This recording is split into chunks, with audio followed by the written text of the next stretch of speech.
Good morning everyone. How are you? Hope you all are fine. Today we will read our computer book. So open your startup computer book and page number 34.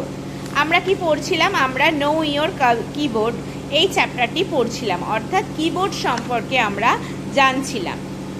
এই মুহূর্তে আমরা কিবোর্ডের কিছু special কি সম্পর্কে জানছিলাম। আগের দিন আমরা জেনেছি স্পেস বার কি, এন্টার কি, অ্যারো কি আর ক্যাপস লক কি। আজকে আমরা তারপর থেকে জানবো।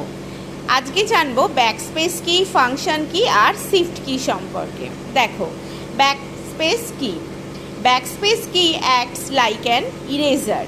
বলছে ব্যাকস্পেস কি কাজ করে কীরকম মতন, একটা রাবারের মতন বা ইরেজারের মতন। ইরেজারের দ্বারা যেমন আমরা কি করি, কোনো কিছু মুছে ফেলতে পারি, ব্যাকস্পেস কি এর সাহায্যে আমরা ঠিক একই কাজ করতে পারি। দেখো পাশে ব্যাকস্পেস কির ছবি দেওয়া রয়েছে। It erase a character just left to cursor.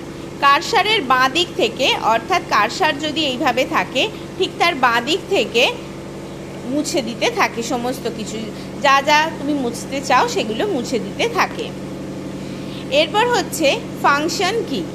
The function keys or F keys are located at the top of the keyboard. Function কিগুলোকে F কিও বলা হয়ে থাকে। বলছে ফাংশন কি বা F কি কোথায় থাকে, কিবোর্ডের একেবারে উপরের দিকে থাকে। Function keys are labelled F1 to F12। Function key কীভাবে লেভেল করা থাকে, চিহ্নিত করা থাকে F1 থেকে F12 পর্যন্ত। দেখো কিবোর্ড এর আগের পৃষ্ঠায় এসো তোমরা, তাহলে দেখতে পাবে ফাংশন কি। দেখো একদম উপরের দিকে F1, F2, F3, F4 এইভাবে F12 পর্যন্ত রয়েছে। এই কটা কিকে বলা হয় ফাংশন কি। দেখো, this keys act as shortcuts. বলছে এই কিগুলি ব্যবহৃত হয় কিসের জন্য, কি হিসাবে ব্যবহৃত হয়, শর্টকাট হিসাবে। কোনো কিছু কাজের শর্টকাট মানে ছোটোভাবে করতে বা তাড়াতাড়ি করার জন্য আমরা এই শর্টকাট ইউজ করি। Purpose of a function depends upon the current software being used.